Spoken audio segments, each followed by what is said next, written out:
Welcome to my channel the lady prophet. ഇന്ന് read ചെയ്യുന്നത് നിങ്ങൾ സ്നേഹിക്കുന്ന വ്യക്തി നിങ്ങളെ എങ്ങനെ കാണുന്നു എന്നുള്ളതാണ്. അവർ പുറമേ നിങ്ങളോട് എങ്ങനെ ബിഹേവ് ചെയ്യുന്നു എന്നുള്ളതിലല്ല, അവരുടെ ഉള്ളിൻ്റെ ഉള്ളിൽ നിങ്ങൾക്കുള്ള സ്ഥാനം എന്താണ് എന്നുള്ളത്, അവർക്ക് നിങ്ങൾ ആരാണ് എന്നുള്ളത്. അപ്പോൾ ഇത് കളക്റ്റീവ് റീഡിംഗ് ആണ്, ടൈംലെസ് റീഡിംഗ് ആണ്. എപ്പോഴാണോ കാണുന്നത് അപ്പോൾ മുതൽ വാലിഡ് ആയിരിക്കും, ജെൻഡർലെസ് ആണ്. കാർഡ്സ് എന്താണെന്നുള്ളത് നോക്കാം.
റീഡിംഗ് എന്താ നോക്കാം. ഇവിടെ കാണുന്നത് നിങ്ങൾ ഈ വ്യക്തിയുടെ ലൈഫിൽ ആരാണ്, ഈ വ്യക്തിയുടെ ഉള്ളിൻ്റെ ഉള്ളിൽ നിങ്ങൾക്കുള്ള സ്ഥാനം എന്താണ്, ആരായിട്ടാണ് നിങ്ങളെ കാണുന്നത് എന്നുള്ളതാണ്. ഇവിടെ ഫസ്റ്റ് വന്നിരിക്കുന്നത് തന്നെ സൺ കാർഡാണ്. ഭയങ്കര പോസിറ്റീവായിട്ടുള്ള എനർജിയാണ്. സണ്ണും, queen of pentacle, ace of swords, 2 of cups, എല്ലാം ഭയങ്കര പോസിറ്റീവായിട്ടുള്ള എനർജിയാണ് ഇവിടെ കാണിക്കുന്നത്. കൂടുതലും വന്നിരിക്കുന്നത് പോസിറ്റീവാണ്. Chariot, ace of cups, 9 of cups, ഇതൊക്കെ നല്ലൊരു എനർജിയാണ് കാണിക്കുന്നത്. ചെറുതായിട്ട് നെഗറ്റീവ് എനർജി ഉണ്ട്, അത് ഞാൻ റീഡ് ചെയ്യാം. പക്ഷെ ആൾ നിങ്ങളെ കാണുന്നത് ആളുടെ ലൈഫിലെ ഒരു വെളിച്ചം തന്നെയായിട്ടാണ് നിങ്ങളെ കാണുന്നത്. മേ ബി നിങ്ങൾ ഈ വ്യക്തിയുടെ ലൈഫിൽ വന്നതിന് ശേഷം ഇയാളുടെ ലൈഫിൽ ഭയങ്കര ട്രാൻസ്ഫോർമേഷൻ വന്നിരിക്കാം. നിങ്ങളൊരു വഴികാട്ടിയാണ് എന്നാണ് ആദ്യത്തെ ഇത് തന്നെ കാണിക്കുന്നത്. ആദ്യം വന്നിരിക്കുന്ന എനർജി തന്നെ അങ്ങനെ ഒരു എനർജിയാണ്. അതായത് ആളുടെ ലൈഫിലേക്ക് ഒരു വെളിച്ചം കൊണ്ടുവന്ന ഒരു ക്യൂനായിട്ടാണ് നിങ്ങളെ കാണുന്നത്. പക്ഷെ ഇതൊന്നും പുറത്ത് കാണിക്കില്ല. അതാണ് ഈ ഏസ് ഓഫ് കപ്സിൻ്റെ എനർജി. അതായത് ഉള്ളിൽ അത്രയും സ്നേഹം ഉണ്ടാവാം, ഇമോഷണലി നിങ്ങളോട് അത്രയും അറ്റാച്ച്മെൻറ്റ് ഈ വ്യക്തിക്ക് ഉണ്ടാവാം. പക്ഷെ അതൊന്നും പുറത്ത് കാണിക്കില്ല. എപ്പോഴും ഒരു കിങ് എനർജിയിലാണ് ഈ ഒരു പേഴ്സൻ്റെ നിൽപ്പ്. മ്യൂച്വൽ ആയിട്ടുള്ള ഒരു സ്നേഹം തന്നെയാണുള്ളത്. അതായത് നിങ്ങൾക്ക് എന്താണോ ഈ വ്യക്തിയോട് ഫീൽ ചെയ്യുന്നത് ആ ഒരു സെയിം സ്നേഹം നിങ്ങൾക്ക്, സ്നേഹം അല്ലെങ്കിൽ വേറെ എന്ത്, ഇപ്പം ദേഷ്യമാണെങ്കിൽ ആ ഒരു ദേഷ്യം തന്നെയാണ്. അതായത് മ്യൂച്വലാണ് ഫീലിങ്സ്. ഇവിടെ സ്നേഹം എന്ന് തന്നെ പറയാൻ പറ്റില്ല. നിങ്ങൾക്കുള്ള ആ ഒരു സെയിം ഫീലിംഗ് തന്നെയാണ് ഈ വ്യക്തിക്ക് നിങ്ങളോടും ഉള്ളത്. ഇവിടെ കൂടുതലും നിങ്ങൾക്ക് ഈ വ്യക്തിയോട് പ്രണയം എന്നുള്ള രീതിയിലുള്ള ആ ഒരു ഫീലിങ്സ് ആണ് കാണിക്കുന്നത്. അതുകൊണ്ട് തന്നെ ഈ വ്യക്തിക്കും ആ ഒരു ഫീല് തന്നെയാണ് നിങ്ങൾക്കുള്ളത്. അതിൻ്റെ ഇൻറ്റൻസിറ്റിയും നിങ്ങൾക്കുള്ളതിൻ്റെ അത്രയും തുല്യമായ ആ ഒരു ഇൻറ്റൻസിറ്റി തന്നെയാണ് ഈ വ്യക്തിക്കും നിങ്ങളോടുള്ള സ്നേഹത്തിന് ഉള്ളത്. പിന്നെ നിങ്ങളുടെ ഈ ഒരു റിലേഷനിൽ എന്ന് പറയുന്നത് എപ്പോഴും പുതിയ പുതിയ കാര്യങ്ങൾ വന്നുകൊണ്ടേയിരിക്കും നിങ്ങൾക്ക് എക്സ്പീരിയൻസ് ചെയ്യാൻ വേണ്ടി. പലതവണ ബ്രേക്കപ്പ് ഉണ്ടായിരിക്കാം, പലതവണ നോ കോണ്ടാക്റ്റിലേക്ക് പോയിട്ടുണ്ടാവാം. പക്ഷെ അപ്പോഴും പിന്നെയും അത് വന്ന് റീകണക്റ്റ് ആവും. ആ റീകണക്ഷനിലൂടെ എന്ന് പറയുന്നത് പിന്നെയും ബന്ധത്തിൻ്റെ ഒരു ദൃഢത കൂടുകയാണ് ചെയ്യുന്നത്. ഒരിക്കലും ബന്ധത്തിൻ്റെ ഇൻറ്റൻസിറ്റി കുറയുന്നില്ല. ഓരോ ബ്രേക്കപ്പിനും, ഓരോ നോ കോണ്ടാക്റ്റിനും ശേഷം, ഓരോ വഴക്കിനും ശേഷം ബന്ധത്തിൻ്റെ ആ ഒരു ശക്തി, അതിൻ്റെ ഇൻറ്റൻസിറ്റി കൂടി കൂടി വരുന്നതായിട്ടാണ് കാണുന്നത്. കാരണം അങ്ങനെ ഒരു ബന്ധമാണ് ഇത് എന്നുള്ളതാണ് കാണിക്കുന്നത്. പിന്നെ രണ്ടു പേരുടെയും ഇമോഷണൽ ഫുൾഫിൽമെൻ്റ് ആണ്. നിങ്ങളുടെ എനർജിയിലുള്ള നിങ്ങളുടെ ഫീലിങ്സ് അല്ല നോക്കിയിട്ടുള്ള ഈ വ്യക്തിയുടെ ഫീലിങ്സ് ആണ്. അപ്പോൾ ഈ വ്യക്തിക്ക് കാണിക്കുന്നതെന്ന് വെച്ചാൽ ഈ വ്യക്തിയുടെ ഒരു ഇമോഷണൽ ഫുൾഫിൽമെൻ്റാണ് നിങ്ങൾ എന്ന് പറയുന്നത്. പിന്നെ ഒരു ആഗ്രഹമാണ്, നിങ്ങളെ ഈ വ്യക്തിയുടെ ലൈഫിലോട്ട് വേണം, എപ്പോഴും വേണം എന്നുള്ളത് ഈ വ്യക്തിയുടെ ഉള്ളിലൊരു ആഗ്രഹമാണ്. എപ്പോഴും ഈ ഒരു റിലേഷനിൽ തന്നെ ഹാങ്ങായി നിൽക്കും. കാരണം എന്താണെന്ന് വെച്ചാൽ നിങ്ങൾ പല പ്രാവശ്യം ഈ ബന്ധത്തിൽ നിന്ന് കണക്ഷൻ പോയിട്ടുണ്ടാവാം. അപ്പം പിന്നെയും ഈ ബന്ധത്തിൽ ഒരു തുടക്കം ഉണ്ടായിട്ടുണ്ടാവാം. പിന്നെയും, അതായത് കംപ്ലീറ്റ് എൻഡായി എന്ന് വിചാരിച്ചെടുത്ത് നിന്ന് പിന്നെയും ഈ ബന്ധം വന്ന് റീകണക്റ്റ് ആവുന്നുണ്ടാവാം. അതിൻ്റെ ഒരു റീസൺ എന്ന് വെച്ചാൽ ഞാൻ പറഞ്ഞല്ലോ, ഈ വ്യക്തിക്ക് നിങ്ങളാണ് ഒരു വഴികാട്ടി. നിങ്ങൾ വന്നതിന് ശേഷം ആണ് ഈ വ്യക്തിയുടെ ലൈഫിലൊരു വെളിച്ചം വന്നത്. നിങ്ങളാണ് ഈ വ്യക്തിയുടെ വെളിച്ചം എന്നുള്ള ആ ഒരു ഇത് ഈ വ്യക്തിക്കുണ്ട്. അതുകൊണ്ട് തന്നെ ആ ഒരു ലൈറ്റിനെ നഷ്ടപ്പെടുത്താൻ ഈ വ്യക്തി തയ്യാറല്ല. എപ്പോഴും ഇതിൽ തന്നെ ഹാങ്ങായി നിൽക്കുകയാണ് ചെയ്യുന്നത്. നിങ്ങളെ ഒരിക്കലും വിട്ടുപോകരുത് എന്നുള്ള രീതിയിൽ, വിട്ടുപോയാൽ ഈ വ്യക്തിക്ക് പറ്റില്ല എന്നുള്ള രീതിയിൽ തന്നെയാണ് നിൽക്കുന്നത്. കാരണം ഹാങ് ആണ് ഈ റിലേഷനിൽ. നിങ്ങൾ പോയെങ്കിൽ തന്നെ ഈ വ്യക്തി ഭയങ്കര സാഡാണ്. നിങ്ങളിപ്പം മേ ബി ഒരു നോ കോണ്ടാക്റ്റിലായിരിക്കാം ഉള്ളത്. നിങ്ങൾക്ക് തോന്നുന്നുണ്ടാവാം ഈ വ്യക്തി ഭയങ്കര ഹാപ്പിയാണ് ഞാൻ പോയതിന്. നിങ്ങളിപ്പം മേ ബി ഇപ്പം കറൻ്റ് നിങ്ങൾ നോ കോണ്ടാക്റ്റിലാണ് ഉള്ളതെങ്കിൽ നിങ്ങൾക്ക് ഈ വ്യക്തിയെ കാണുമ്പോൾ തോന്നുന്നുണ്ടാകും, ഈ വ്യക്തിയുടെ സ്റ്റാറ്റസോ സോഷ്യൽ മീഡിയ അപ്ഡേറ്റ്സോ അതല്ലെങ്കിൽ ഈ വ്യക്തിയെ നേരിട്ട് കാണുമ്പോഴോ നിങ്ങൾക്ക് തോന്നുന്നുണ്ടാവാം ഈ വ്യക്തിക്ക് യാതൊരു ഫീലിങ്സും ഇല്ല, ഞാൻ പോയിട്ടും ഈ വ്യക്തിക്ക് ഒരു വിഷമവും ഇല്ല, ഈ വ്യക്തി ഭയങ്കര ഹാപ്പിയാണെന്ന് തോന്നുന്നുണ്ടാവാം. പക്ഷെ ആ വ്യക്തി ഒരു കിങ് എനർജിയിൽ നിൽക്കുന്നത് കൊണ്ടാണ് അങ്ങനെ തോന്നുന്നത്. ആ വ്യക്തിയുടെ ഉള്ളിൽ ഒരുപാട് ഇമോഷൻസ് ഇങ്ങനെ കലങ്ങി മറിയാന്നാണ് കാണുന്നത്. ഒരുപാട് ഇമോഷൻസ് ഈ വ്യക്തിയെ പിടികൂടിയിട്ടുണ്ട്. ഇമോഷൻസ് എന്ന് പറയുന്നത് നിങ്ങളോടുള്ള ആ ഒരു, ഞാൻ പറഞ്ഞല്ലോ ഇതിൽ ഹാങ് ആയിട്ടാണ് ഉള്ളത്. അപ്പോൾ ഒരു റിലേഷനിൽ ഒരാൾ ഹാങ് ആയി നിൽക്കുമ്പം ആ വ്യക്തി ഉള്ളിൽ അതിൽ എത്രയും സഫർ ചെയ്യുന്നുണ്ട് എന്നുള്ളത് നിങ്ങൾക്ക് മനസ്സിലാക്കാം. അപ്പോൾ ആ ഒരു ഇമോഷനിൽ ആൾ സഫർ ചെയ്യുന്നുണ്ട്. ആളുടെ പുറമേ കാണുന്ന ഒരു ക്യാരക്ടർ അല്ല ആളുടെ ഉള്ളിൽ.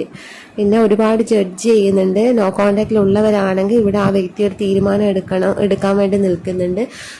അതിലൊരു ജഡ്ജ്മെൻ്റാണ് ഇപ്പം നടന്നുകൊണ്ടിരിക്കുന്നത്. ചിലർക്ക് ഇവിടെ ബ്ലാക്ക് മാജിക്കിൻ്റെ ഒരു ഇഫക്റ്റ് കാണുന്നുണ്ട്. അതുകൊണ്ട് തന്നെ നിങ്ങളുടെ പേഴ്സൺ നിങ്ങളെ ഡൗട്ട് ചെയ്യുന്നുണ്ട് മീൻസ് മ്യൂച്വൽ ആയിട്ടുള്ള ഡൗട്ട് മീൻസ് ഇവിടെ വരുന്നത് നിങ്ങൾ ചീറ്റ് ചെയ്യുന്നുണ്ടോ അങ്ങനെയൊന്നുമല്ല, മ്യൂച്വൽ ആയിട്ടുള്ള സ്നേഹം ഉണ്ടോ എന്നുള്ള രീതിയിലുള്ള ഡൗട്ടിങ് എനർജി ഇവിടെ വന്നിട്ടുണ്ട്.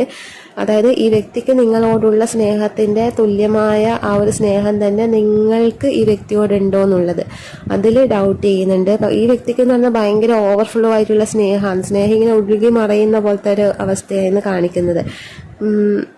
പക്ഷേ ഇവിടെ ബ്ലാക്ക് മാജിക്കിൻ്റെ ഇഫക്റ്റ് കൊണ്ട് തന്നെ ബ്ലാക്ക് മാജിക്കിന് മാത്രമല്ല എന്തോ ഒരു നെഗറ്റീവ് എനർജിയുടെ ഒരു ഇടപെടൽ നിങ്ങളുടെ ഈ ഒരു റിലേഷനിൽ കാണുന്നുണ്ട്. അതാണ് നിങ്ങൾക്കിടയിലുള്ള ബ്ലോക്കായി വന്നിട്ടുള്ളത്. അതുകൊണ്ട് തന്നെ രണ്ടുപേർക്കും ഓവർഫ്ലോ ആയിട്ടുള്ള സ്നേഹം അങ്ങോട്ടും ഇങ്ങോട്ടും ഉണ്ടെങ്കിൽ പോലും രണ്ടുപേർക്കും അത് പുറത്ത് കാണിക്കാൻ പറ്റുന്നുണ്ടാകും. പക്ഷെ അത് കാണിച്ചു കഴിഞ്ഞാലും അത് നേരെ വിപരീതമായിട്ടാണ് വരിക. അത് മനസ്സിലാക്കാൻ നിങ്ങളുടെ ഈ പേഴ്സണും പറ്റുന്നില്ല. ഈ പേഴ്സൺ കാണിക്കുമ്പം നിങ്ങൾക്കും അതിൻ്റെ ഒരിത് തീവ്രത എന്താണെന്നുള്ളത് മനസ്സിലാക്കാൻ പറ്റുന്നില്ല. ആ പറ്റായികയ്ക്കുള്ള റീസൺ എന്താണെന്ന് വെച്ചാൽ ഇവിടെ നെഗറ്റീവ് എനർജിയുടെ ഇൻഫ്ലുവൻസ് ആണ് കാണുന്നത്. നിങ്ങൾക്കിടയിൽ ഒരു ബ്ലോക്കായിട്ട് തന്നെ ഈ എനർജി പ്രവർത്തിക്കുന്നുണ്ട്, വളരെ ശക്തമായിട്ട് തന്നെ പ്രവർത്തിക്കുന്നുണ്ട്. ഈ ഒരു ബന്ധത്തിൽ ഉണ്ടാവുന്ന ഈ പ്രോബ്ലംസിന് മെയിൻ റീസൺ തന്നെ ഈ ഒരു കാര്യമാണ് ഇവിടെ മെയിൻ റീസൺ ആയിട്ട് വന്നിരിക്കുന്നത്. അതുകൊണ്ട് രണ്ടുപേർക്കും അത്രയും സ്നേഹം ഉള്ളിലുണ്ടെങ്കിൽ പോലും ഇവിടെ ജഡ്ജ്മെൻറ്റും 2 of Swords ഒക്കെയാണ് വന്നിരിക്കുന്നത്. ഇവിടെ മെയിനായിട്ട് നോക്കിയ ക്വസ്റ്റ്യൻ എന്ന് പറയുന്നത് ഈ വ്യക്തിക്ക് നിങ്ങൾ ആരാണ് എന്നുള്ളതാണ്. അപ്പം അതിൻ്റെ ഇടയിൽ വന്ന ഈ റിലേഷൻ്റെ കാര്യമാണ് ഞാനിവിടെ സൂചിപ്പിച്ചിട്ടുള്ളത്. പിന്നെ ഇതിനിടയിൽ മറ്റൊരു എനർജി കൂടെ വന്നിട്ടുണ്ട്. അതെന്താണെന്ന് വെച്ചാൽ ചില ട്വിൻ ഫ്ലെയിംസ് ഇതിൽ കാണുന്നുണ്ട്. ട്വിൻ ഫ്ലെയിം ജേണിയിലുള്ളവരെ കാണുന്നുണ്ട്. ഇവർക്ക് ഈ ഒരു സെപ്പറേഷൻ എന്ന് പറയുന്നത്, ഇതിൽ ട്വിൻ ഫ്ലെയിം ജേണിയിലുള്ളവരാണെങ്കിൽ അവരൊരു സെപ്പറേഷൻ പീരീഡിലൂടെയാണ് കടന്നു പോകുന്നത്. ഈ ഒരു സെപ്പറേഷൻ എന്ന് പറയുന്നത് യൂണിവേഴ്സ് ആയിട്ട് കൊണ്ടുവന്നതായിട്ടാണ് കാണുന്നത്. വീൽ ഓഫ് ഫോർച്യൂണും 2 of Cupsഉം കാണിക്കുന്നത് അങ്ങനെ ഒരു എനർജിയാണ് കാണിക്കുന്നത്. യൂണിവേഴ്സ് ആയിട്ട് ഒരു സെപ്പറേഷൻ കൊണ്ടുവന്നതാണ്. കാരണം ഈ ഒരു ടൈം പീരീഡ് നിങ്ങൾക്ക് രണ്ടുപേർക്കുള്ള ലേണിംഗ് ടൈം ആയിട്ടാണ് കാണുന്നത്. നിങ്ങൾ എന്തൊക്കെയോ നിങ്ങളുടെ സോൾ പഠിക്കാനുണ്ട്, ആ ഒരു ടൈമായിട്ടാണ് കാണുന്നത്. അതായത് നിങ്ങളിൽ ഇന്നർ പവർ വരാനുണ്ട്, നിങ്ങൾ മൈൻഡ് പവർ വരാനുണ്ട്. മേ ബി നിങ്ങൾ കോഡിപ്പെൻഡൻസി ഉള്ള ആളായിരിക്കാനാണ് ചാൻസ്. അപ്പോൾ ആ ഒരു കോഡിപ്പെൻഡൻസി നിങ്ങളിൽ നിന്നും ഒഴിവാകാനുണ്ട്. അത് നിങ്ങൾക്ക് നെഗറ്റീവായിട്ടാണ് ആ കോഡിപ്പെൻഡൻസി വരുന്നത്. ഇൻഡിപെൻഡൻ്റ് ആവണം എന്നുള്ള രീതിയിലാണ് ഇവിടെ ചാരിയറ്റ് എനർജി എനിക്കിവിടെ റീഡ് ചെയ്യാൻ പറ്റുന്നത്. കാരണം നിങ്ങൾ പലതിലും ഡിപ്പെൻഡഡ് ആയിട്ട് തന്നെയാണ് കാണുന്നത്. രണ്ടുപേർക്കും ആ ഒരു കോഡിപ്പെൻഡൻസി കാണുന്നുണ്ട്. അതാണ് ഇവിടെ ഏസ് ഓഫ് കപ്സിൻ്റെ എനർജി. ഓവർഫ്ലോ ആയിട്ടുള്ള സ്നേഹമുണ്ട്, എന്നാൽ പോലും രണ്ടുപേർക്കും അത് എക്സ്പ്രസ് ചെയ്യാൻ പറ്റുന്നില്ല, അത് എക്സ്പീരിയൻസ് ചെയ്യാനും പറ്റുന്നില്ല.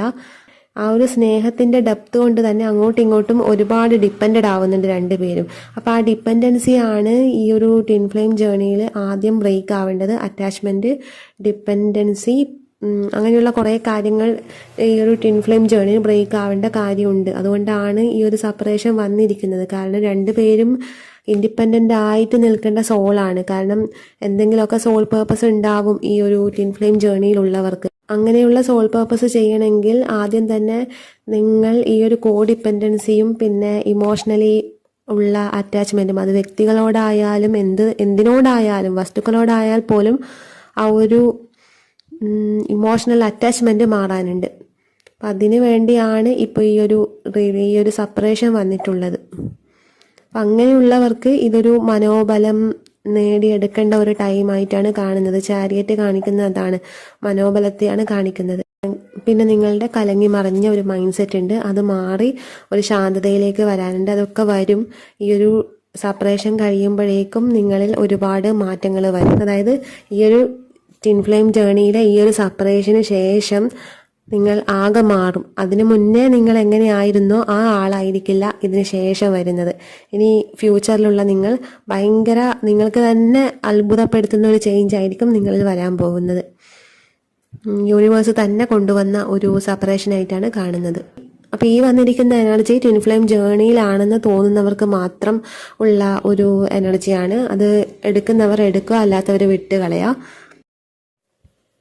പിന്നെ നിങ്ങൾ തമ്മിൽ വഴക്കിടുമ്പോൾ ഈ വ്യക്തിക്ക് ഡൗട്ട് വരും, ഇടയ്ക്കിടെ ആ ഡൗട്ട് വരുന്നുണ്ട്. അതാണ് ഇവിടെ ജഡ്ജ്മെൻറ്റ് കാണിക്കുന്നത്. അങ്ങനെ ഒരു എനർജിയും കൂടി ഇവിടെ കാണിക്കുന്നുണ്ട്. കാരണം ഇത്രയും റൈറ്റ് ആയ ഒരാളാണ് നിങ്ങളെ തോന്നിയിട്ടും വഴക്ക് എന്തുകൊണ്ടാണ് ഇടയ്ക്കിടെ ഇങ്ങനെ സെപ്പറേഷൻ ഉണ്ടാവുന്നത്, ഇടയ്ക്കിടെ ഇങ്ങനെ രണ്ടുപേരുടെയും തോട്ട്സ് തമ്മിൽ മിസ്മാച്ച് ഉണ്ടാവുന്നത് എന്നുള്ള. രണ്ടുപേരും ഇവിടെ മിസ്മാച്ച് ആയിട്ടാണ് തോട്ട്സ് വരുന്നത്. കാരണം രണ്ടുപേരും രണ്ട് ദിശയിലായിട്ടാണ് കാണുന്നത്. ഒരാൾ പറയുന്നത് മറ്റേ ആൾക്ക് അംഗീകരിക്കാൻ പറ്റുന്നുണ്ടാവില്ല, മറ്റേ ആൾ പറയുന്നത് അയാൾക്ക് അംഗീകരിക്കാൻ പറ്റുന്നുണ്ടാവില്ല. അങ്ങനെയുള്ള ഒരു എനർജിയാണ് കാണുന്നത്. രണ്ടുപേരും ഓപ്പോസിറ്റ് എനർജിയാണ്. പക്ഷെ ഓപ്പോസിറ്റ് എനർജി ആണെങ്കിൽ പോലും നിങ്ങൾ തമ്മിൽ അത്രയും കണക്റ്റഡ് ആണ്. കാരണം ഒരാൾ മസ്കുലൈനാണ്, ഒരാൾ ഫെമിനൈനാണ്. അപ്പം അങ്ങനെ വരുമ്പം രണ്ടുപേർക്കും അങ്ങോട്ടും ഇങ്ങോട്ടും ഇപ്പം വോണ്ടഡ് ആയതുകൊണ്ടാണ് ആ ഒരു ബാലൻസ് അവിടെ നടക്കാത്തത്. ആ വോണ്ടഡ് എനർജി മാറി രണ്ടുപേരും ഡിവൈനിറ്റിയിലേക്ക് വരുമ്പോൾ രണ്ടുപേർക്കും അവിടെ ഒരു ബാലൻസ് വരും. ആ ഒരു ബാലൻസ് വരാനാണ് ഇവിടെ ഇടയ്ക്കിടെ സെപ്പറേഷൻ വരുന്നത്. ട്വിൻ ഫ്ലെയിം ജേർണിയിലുള്ളവർക്ക് പ്രത്യേകിച്ചും അങ്ങനെയാണ്. ഏതൊരു റിലേഷനിലും ആ ഒരു ബാലൻസ് വേണം. ആ ഒരു ബാലൻസ് വരാതിരിക്കാനുള്ള റീസൺ എന്ന് പറയുന്നത് രണ്ടുപേരുടെയും എനർജി ഭയങ്കര വോണ്ടഡ് ആണ്. രണ്ടുപേർക്കും ഒരുപാട് ട്രോമാസ് ഉണ്ട്. അതുകൊണ്ടാണ് റിഫ്ലക്റ്റ് ചെയ്യുന്നത്, അങ്ങോട്ടും ഇങ്ങോട്ടും എനർജി റിഫ്ലക്റ്റ് ചെയ്യുകയാണ് ചെയ്യുന്നത്. രണ്ടുപേർക്കും പരസ്പരം പല കാര്യങ്ങളും അംഗീകരിക്കാൻ പറ്റാത്തതും അതുകൊണ്ടാണ്. തോട്ട് പ്രോസസ്സേ കംപ്ലീറ്റ്ലി ഡിഫറെൻ്റ് ആയിട്ടാണ് കാണുന്നത്. നിങ്ങൾക്ക് പല സാമ്യം തോന്നുമായിരിക്കും, പക്ഷേ ഇടയ്ക്കിടെ ഉണ്ടാവുന്ന അഭിപ്രായ വ്യത്യാസം ഇത് വരാനാണ് കാരണം. നിങ്ങൾ രണ്ടുപേരും പെർഫെക്റ്റ് ആണ്, രണ്ടുപേരും ഭയങ്കര മാച്ചാണ് തോന്നാനുള്ള കാരണം നിങ്ങൾ തമ്മിൽ ആ സോൾ കണക്ഷൻ ഉള്ളത് കൊണ്ടാണ്. നിങ്ങൾ തമ്മിൽ അത്രയും ഡെപ്തിലുള്ളൊരു കണക്ഷനാണ്. ഇടയ്ക്കിടെ വരുന്ന അഭിപ്രായ വ്യത്യാസത്തിന് കാരണം നിങ്ങൾ തമ്മിൽ വോണ്ടഡ് ആയിട്ടുള്ള എനർജി ഷെയർ ചെയ്യുന്നത് കൊണ്ടാണ്. മാത്രമല്ല നെഗറ്റീവ് എനർജിയുടെ ഇൻഫ്ലുവൻസും കാണുന്നുണ്ട്. ഈ രണ്ട് റീസണാണ് ഇവിടെ വന്നിരിക്കുന്നത്. അപ്പം അതുകൊണ്ട് തന്നെ ഈ വ്യക്തി ഇത്രയും ഡെപ്തായിട്ടും എന്തുകൊണ്ടാണ് ഇങ്ങനെ ഇടയ്ക്കിടെ ഒരു നെഗറ്റീവായിട്ടുള്ള കാര്യങ്ങൾ നിങ്ങളുടെ റിലേഷനിൽ സംഭവിക്കുന്നതെന്നുള്ള ഒരു ആലോചന, ഓവർ തിങ്കിങ് നന്നായിട്ട് കാണുന്നുണ്ട്. ടു ഓഫ് വോൺസ് കാണിക്കുന്നതും ജഡ്ജ്മെൻറ്റ് കാണിക്കുന്നതൊക്കെ ആ ഒരു ഓവർ തിങ്കിങ്ങിനെയാണ് കാണിക്കുന്നത്. ആൾക്കൊരു തീരുമാനം എടുക്കാൻ പറ്റുന്നില്ല, വിട്ടു പോകണമെന്ന് വിചാരിച്ചാലും പറ്റാത്ത അവസ്ഥ. കൂടെ കൂട്ടണമെന്ന് വിചാരിച്ചാൽ ഒരുപാട് ഒബ്സ്റ്റക്കിൾസ് ഫേസ് ചെയ്യണമെന്നുള്ള ഒരു ഭയം, അങ്ങനെയാണ് ഇവിടെ കാണിക്കുന്നത്. ഈ റിലേഷന് പ്രപഞ്ചം നിങ്ങൾക്ക് അനുകൂലമായിട്ടാണ് നിൽക്കുന്നതെന്നാണ് കാണുന്നത്. നിങ്ങൾക്കുള്ള റൈറ്റ് ആയിട്ടുള്ള ഒരാൾ തന്നെയാണ് ഈ വ്യക്തി. നിങ്ങൾക്കിടയിൽ വരുന്ന പ്രോബ്ലംസ് ഈ ഒരു നെഗറ്റീവ് എനർജീൻ്റെ ഇഫക്റ്റ് ആണ് എന്നാണ് കാണിക്കുന്നത്. പക്ഷേ ആ യൂണിവേഴ്സ് കൂടെ ഉള്ളത് കൊണ്ട്, യൂണിവേഴ്സിൻ്റെ സപ്പോർട്ട് ഈ ബന്ധത്തിലുള്ളത് കൊണ്ടാണ് ഇവിടെ കണക്ഷൻ കട്ടായി പോകുമ്പോഴും അതിനേക്കാൾ സ്ട്രെങ്ത്തിൽ ഈ ഒരു റിലേഷൻ നിങ്ങളിലേക്ക് തിരിച്ചു വരുന്നത്. ഈ ചാരിയറ്റും കാണിക്കുന്നത് അത് തന്നെയാണ്. അത്രയും സ്ട്രോങ് ആയിട്ട് രണ്ടുപേരും ഈ ഒരു റിലേഷനിൽ ഓരോ പ്രാവശ്യം സ്ട്രോങ് ആയിട്ട് വരുന്നുണ്ട് എന്നുള്ളതാണ്. പിന്നെ എത്ര കലങ്ങി മറിഞ്ഞ അന്തരീക്ഷത്തിലാണെങ്കിലും, എത്ര തന്നെ ഇതായ വഴക്കാണെങ്കിൽ പോലും പിന്നീട് നിങ്ങൾ തമ്മിൽ സംസാരിക്കുമ്പോൾ അങ്ങനെ ഒരു സംഭവം നടന്നിരുന്നു പോലും ഉണ്ടാവില്ല.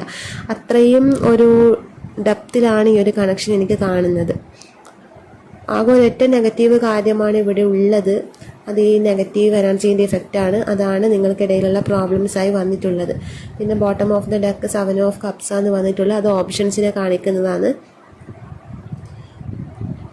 അതായത് ഈ വ്യക്തിക്ക് ഒരുപാട് ഓപ്ഷൻസ് ഉണ്ടാവാം. എത്ര തന്നെ ഓപ്ഷൻസ് ഉണ്ടെങ്കിലും നിങ്ങൾ എന്ന് പറയുന്നത് ഈ വ്യക്തിക്ക് മറ്റുള്ള ഓപ്ഷനോ അതിനൊന്നിനും പകരം വെക്കാൻ പറ്റാത്ത ഒന്നാണ് എന്നുള്ളതാണ് ഇവിടെ കാണിക്കുന്നത്. നിങ്ങളോടൊരു പ്രത്യേകമായ സ്നേഹം, പ്രത്യേകമായ അട്രാക്ഷൻ, പ്രത്യേകമായ ഇൻറ്റൻഷൻ ഒക്കെ ഉണ്ട്. ഇൻറ്റൻഷൻ വളരെ നല്ല ഇൻറ്റൻഷൻ തന്നെയാണ്. അങ്ങനെ ചീറ്റിംഗ് എനർജിയോ കാര്യങ്ങളോ ഒന്നും ഇവിടെ കാണുന്നില്ല. ഇൻറ്റൻഷനൊക്കെ വളരെ നല്ലതാണ്. അപ്പം എത്ര ആൾക്കാരുണ്ടെങ്കിലും, എത്ര പ്രപ്പോസൽ വരുന്നുണ്ടെങ്കിലും, ഈ വ്യക്തിയോട് എത്ര അട്രാക്ഷൻ മറ്റുള്ളവർക്ക് തോന്നുന്നുണ്ടെങ്കിലും, മേ ബി ഈ വ്യക്തി നല്ല അട്രാക്റ്റഡ് ആയിട്ടുള്ളൊരു പേഴ്സൺ ആയിരിക്കാം, മേ ബി ബ്യൂട്ടിയിലായിരിക്കാം, അതല്ലെങ്കിൽ ക്യാരക്ടറിലായിരിക്കാം, അതല്ലെങ്കിൽ ആറ്റിറ്റ്യൂഡിലായിരിക്കാം, ഏതോ ഒരു കാര്യത്തിൽ അട്രാക്റ്റഡ് ആയിട്ടുള്ള പേഴ്സൺ ആയിരിക്കാം. അതുകൊണ്ട് തന്നെ ഈ വ്യക്തിക്ക് ഒരുപാട് ഓപ്ഷൻസ് ഉണ്ട്. ഈ വ്യക്തി വിചാരിച്ചാൽ ഒരുപാട് നല്ല പാർട്ട്നേഴ്സിനെ കിട്ടും. ഒരുപാട് മീൻസ് അത്രയും ഒരു അട്രാക്റ്റഡ് പേഴ്സൺ ആണെന്നാണ് കാണിക്കുന്നത്.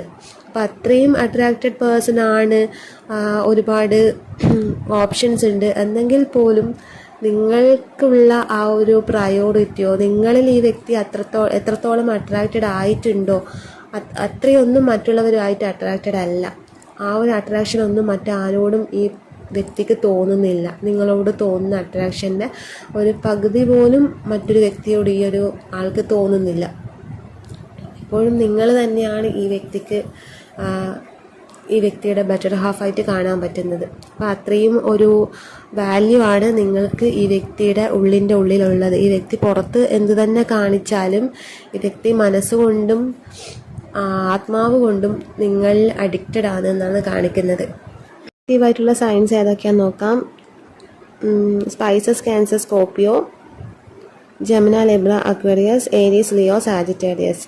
ഇവിടെ പെൻഡക്കിൾ എനർജിയെ വന്നിട്ടില്ല. അപ്പം ഈ വ്യക്തി നിങ്ങളുടെ ഇടയിൽ സാമ്പത്തികമായിട്ടുള്ള കാര്യങ്ങൾക്ക് പോലും ഒരു ഇമ്പോർട്ടൻസ് കൊടുക്കുന്നില്ല.